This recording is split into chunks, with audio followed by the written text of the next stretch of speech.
Assalamualaikum warahmatullahi wabarakatuh.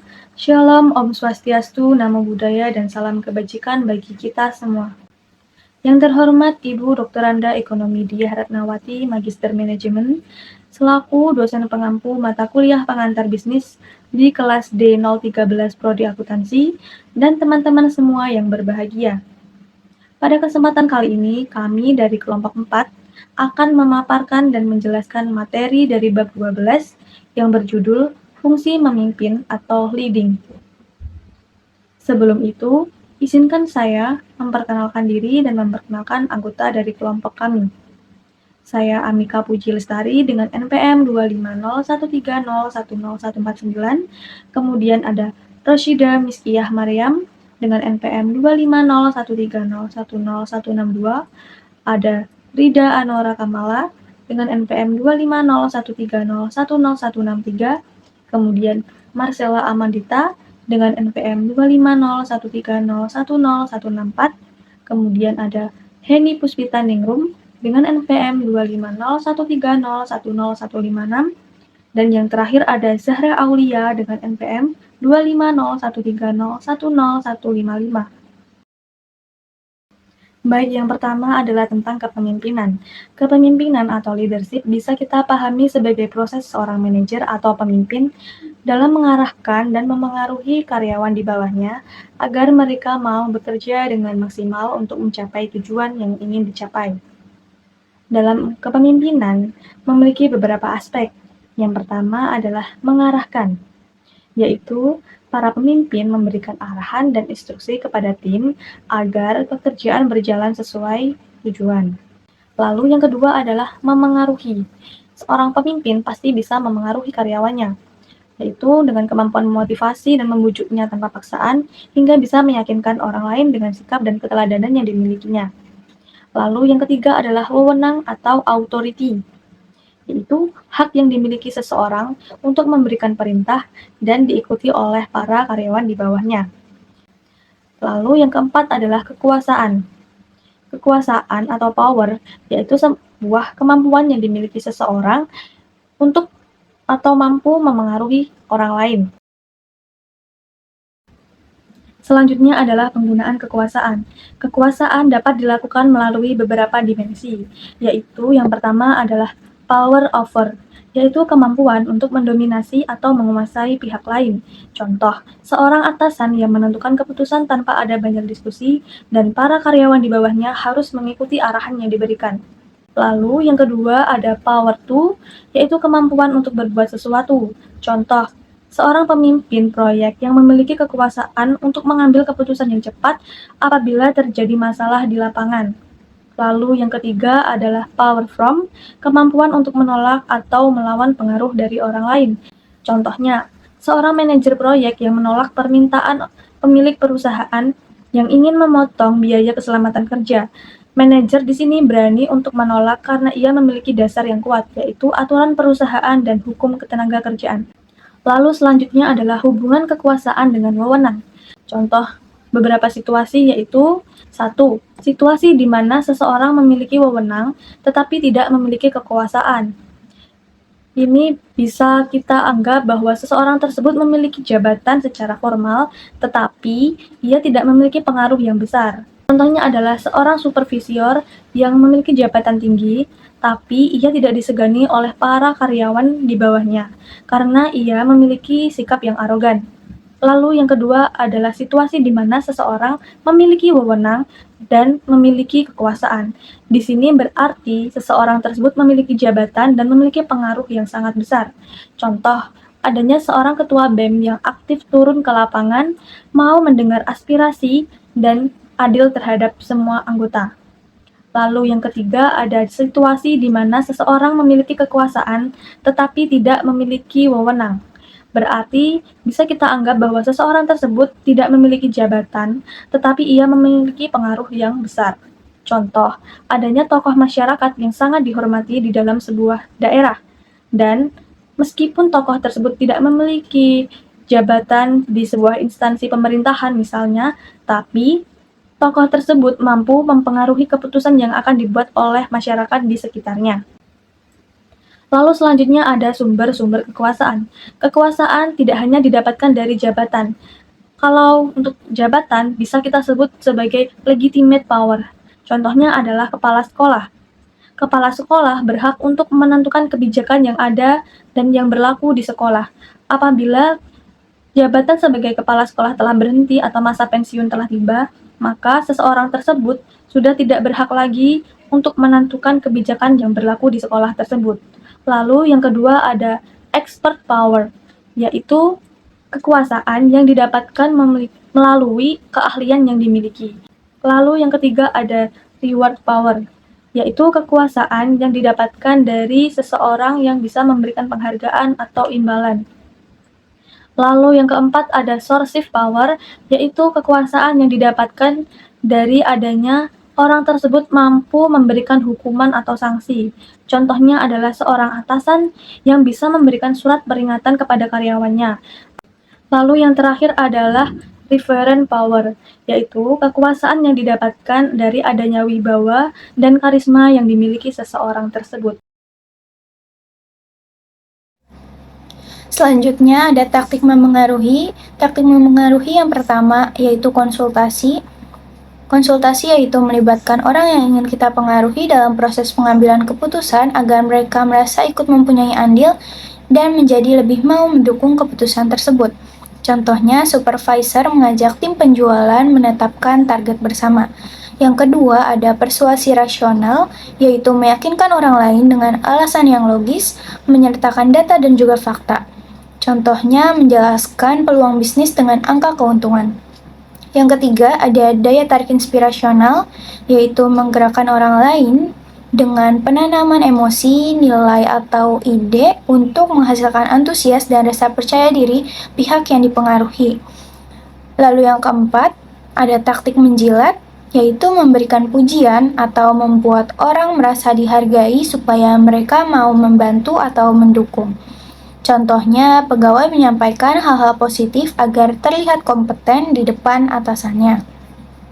Yang kelima, ada taktik koalisi, yaitu taktik mencari pengaruh dengan cara merangkul pihak lain agar berada di pihak kita. Contohnya, partai-partai bersatu untuk menunjang terselenggaranya pemerintahan Presiden Susilo Bambang Yudhoyono. Lalu yang keenam, yaitu taktik menekan. Taktik ini menggunakan ancaman atau intimidasi agar orang lain patuh. Taktik ini dinilai kurang etis dan hanya efektif untuk jangka waktu pendek. Contohnya, majikan mengancam buruh agar menuruti pemerintah. Lalu yang ketujuh, memperoleh dukungan atasan, yaitu meminta bantuan pihak yang lebih berkuasa untuk memengaruhi pihak yang dituju. Yang terakhir ada taktik pertukaran. Contohnya, aku bantu kamu, kamu bantu aku.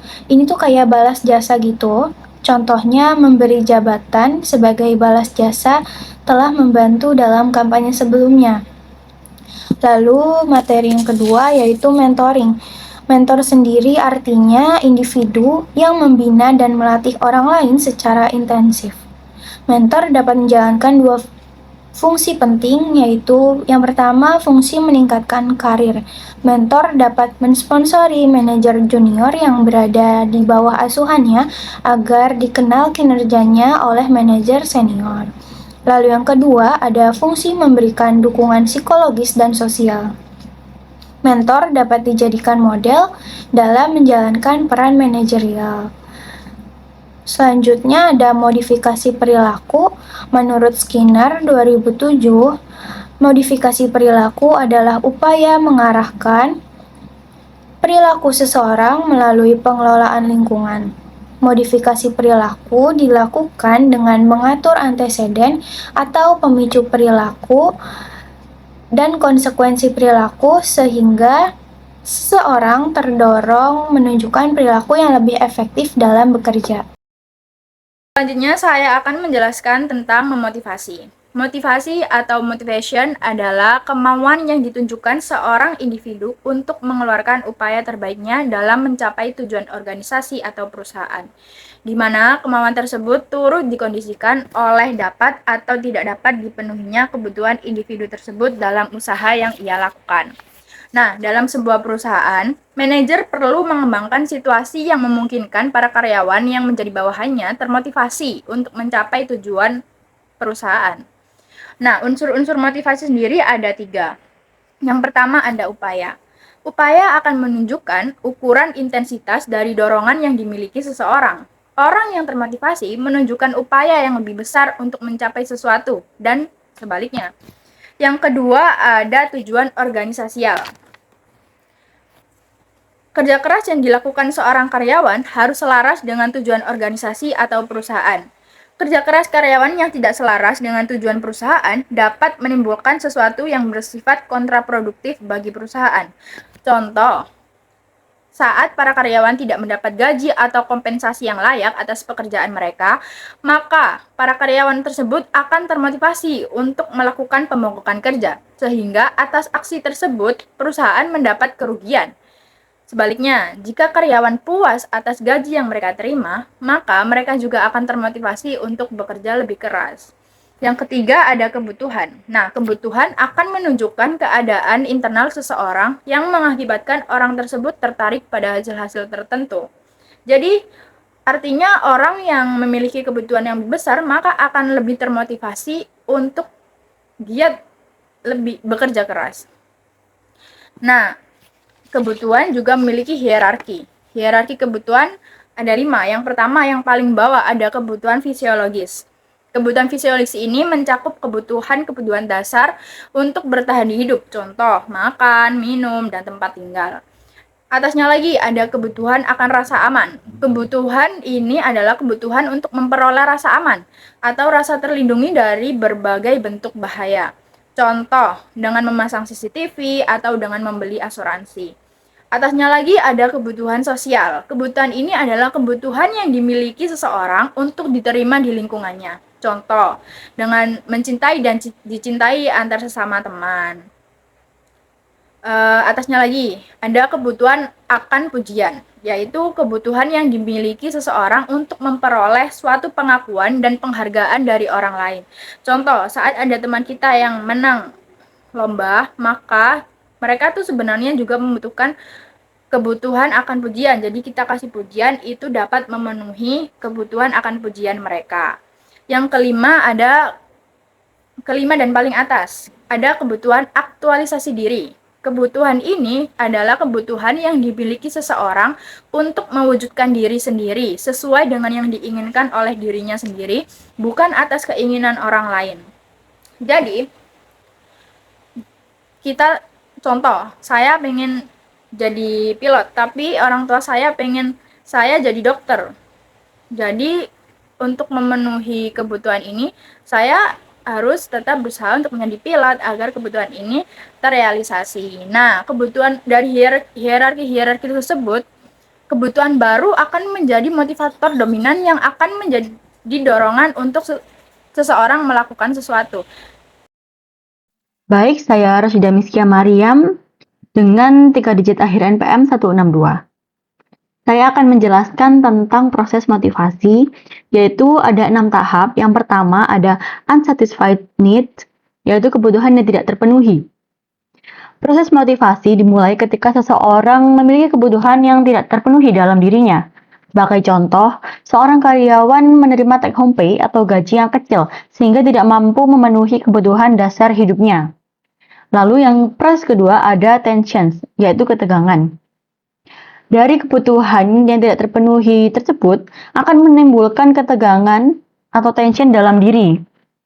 Hal ini menimbulkan perasaan tidak nyaman atau tegang secara internal. Yang ketiga ada drives, yaitu dorongan. Ketegangan tadi menimbulkan dorongan untuk bertindak atau mencari solusi. Individu mulai mempertimbangkan berbagai cara untuk memenuhi kebutuhan hidupnya. Lalu proses keempat ada searching behavior, yaitu perilaku pencarian. Orang mulai melakukan tindakan yang dianggap bisa memuaskan kebutuhannya. Contohnya, karyawan bekerja lembur atau lebih giat agar kinerjanya meningkat. Lalu yang kelima ada satisfied need, yaitu pemenuhan kebutuhan. Jika tindakan tersebut berhasil, maka kebutuhan terpenuhi. Misalnya, karyawan mendapat promosi jabatan karena sudah bekerja keras atau berlembur. Lalu yang keenam ada reduction of tensions, yaitu pengurangan ketegangan. Setelah kebutuhan terpenuhi, ketegangan dalam diri berkurang. Individu merasa puas untuk sementara waktu. Nah, dari proses keenam, dari 6 tahap tersebut, akan ada perilaku yang timbul. Setelah merasa puas, manusia akan merasa muncul kebutuhan baru. Lalu akan mengulangi proses motivasi dari unsatisfied need atau kebutuhan yang tidak terpenuhi itu lagi. Proses motivasi berulang lagi karena manusia cenderung tidak pernah merasa benar-benar puas. Baik, selanjutnya adalah komunikasi, yang dimana komunikasi ini dapat diartikan sebagai sebuah proses pertukaran simbol-simbol, baik itu merupakan simbol verbal maupun non-verbal, yang dilakukan oleh komunikator atau pengirim pesan terhadap receiver atau penerima pesan. Komunikasi ini dinilai sangat penting dimiliki oleh seorang pemimpin perusahaan untuk dapat dinilai kualitasnya dalam menjalankan fungsi kepemimpinan suatu perusahaan. Selanjutnya adalah kategori komunikasi. Kategori komunikasi yang pertama adalah kategori komunikasi berdasarkan dampaknya bagi para penerima pesan. Menurut Rahmat 2004, berdasarkan dampaknya bagi para penerima pesan, komunikasi yang dilakukan oleh seorang pemimpin dapat dikelompokkan ke dalam 3 jenis kategori. Yang pertama adalah komunikasi informatif, yang kedua adalah komunikasi rekreatif, yang ketiga adalah komunikasi persuasif. Yang pertama adalah komunikasi informatif. Dalam jenis komunikasi ini, komunikator melakukan kegiatan komunikasi dengan tujuan untuk memberikan informasi yang relevan terhadap receiver. Seperti contoh, dalam sebuah perusahaan, sang manajer melakukan briefing terhadap para karyawannya agar para karyawannya memiliki pengetahuan yang benar dan sejalan mengenai arah tujuan perusahaan. Yang kedua adalah komunikasi rekreatif.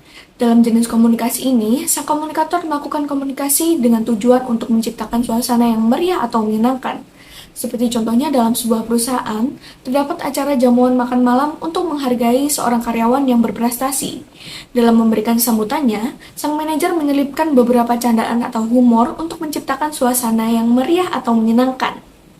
Yang ketiga adalah komunikasi persuasif, yang dimana dalam komunikasi ini, komunikator melakukan kegiatan komunikasi dengan tujuan untuk membujuk atau mengajak receiver untuk melakukan atau tidak melakukan suatu hal. Seperti contoh dalam sebuah perusahaan, manajer mendorong para karyawannya untuk melakukan peningkatan produktivitas kerja, yaitu dengan menginformasikan bahwasannya peningkatan produktivitas kerja itu mendatangkan relasi dan juga berorientasi terhadap profitabilitas. Sebagai seorang pemimpin perusahaan, manajer melakukan ketiga jenis komunikasi ini di kebutuhan dan situasi yang berbeda pula.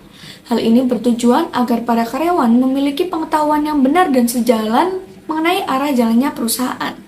Juga agar para karyawan dapat secara sukarela bekerja untuk mencapai tujuan perusahaan tersebut. Selanjutnya adalah proses komunikasi, yang dimana dalam kesempatan kali ini, contoh yang digunakan adalah komunikasi antara manajer dengan karyawannya. Di tahap pertama, manajer sebagai komunikator melakukan proses penyusunan pesan-pesan yang ingin disampaikan terhadap para karyawannya. Penyusunan pesan-pesan ini disebut sebagai proses encoding, yang kemudian proses-proses ini disalurkan dalam sebuah media, yang dimana media itu dapat berupa sebuah rapat, briefing, atau bahkan email. Kemudian pesan-pesan dari media ini disalurkan terhadap para penerima pesan, yaitu karyawan, yang kemudian akan diinterpretasikan pesan-pesan tersebut oleh para karyawan. Dilanjutkan dengan para karyawan yang telah menerima pesan tersebut secara seluruhnya, kemudian dilanjutkan dengan melakukan kegiatan umpan balik untuk menindaklanjuti dari pesan-pesan yang telah dikirimkan oleh manajer. Pesan yang disampaikan oleh komunikator dapat diartikan berbeda oleh penerima pesan karena adanya faktor gangguan komunikasi atau noise. Gangguan ini dapat terjadi pada tahap penyajian. Contohnya, komunikator menggunakan kata yang bermakna ganda atau ambigu. Selain itu, gangguan juga dapat terjadi karena media komunikasi. Misalnya, jaringan yang terputus karena berada di area tanpa jaringan atau blank spot. Gangguan lainnya yaitu penerima pesan menafsirkan informasi dengan persepsi selektif, yakni memaknai dengan pandangannya sendiri. Akibatnya komunikasi tidak efektif dan pesan tidak dapat tersampaikan. Selanjutnya yaitu kategori komunikasi. Apabila aktivitas komunikasi dilakukan oleh anggota organisasi perusahaan dihubungkan dengan struktur organisasi perusahaan, maka terdapat 4 jenis komunikasi. Yang pertama yaitu ada downward communication, yaitu segala bentuk komunikasi yang mengalir dari pimpinan atau manajer kepada bawahannya mengikuti garis komando yang terdapat dalam suatu struktur organisasi. Contohnya, manajer menyampaikan job desk yang harus dikerjakan oleh bawahannya. Yang kedua, ada upward communication, yaitu komunikasi yang mengalir dari bawahan kepada atasannya. Contohnya, supervisor pemasaran yang menyampaikan kendala penjualan yang perlu diperhatikan oleh manajer. Yang ketiga, yaitu lateral communication, adalah komunikasi yang terjadi antara personel dalam satu jenjang manajemen, tetapi berasal dari departemen yang berbeda. Contohnya, manajer pemasaran melakukan komunikasi lateral dengan manajer produksi pada saat merumuskan cara-cara meningkatkan citra produk dengan memperbaiki mutu produk. Yang keempat yaitu ada diagonal communication, adalah komunikasi yang dilakukan oleh personel-personel yang memiliki jenjang manajemen yang berbeda serta berasal dari departemen yang berbeda. Contohnya, staf akuntansi meminta laporan penjualan ke kepala departemen pemasaran untuk membuat laporan keuangan. Nah, jenis-jenis komunikasi tersebut termasuk kelompok komunikasi formal karena terjadi dalam kerangka hubungan jenjang manajemen perusahaan. Adapun komunikasi informal yang muncul akibat kebutuhan manusia sebagai makhluk sosial untuk berkomunikasi satu sama lain. Contohnya, komunikasi yang terjadi saat bertemu di jalan. Baik, sekian presentasi dari kelompok kami. Kurang lebihnya mohon maaf. Wassalamualaikum warahmatullahi wabarakatuh.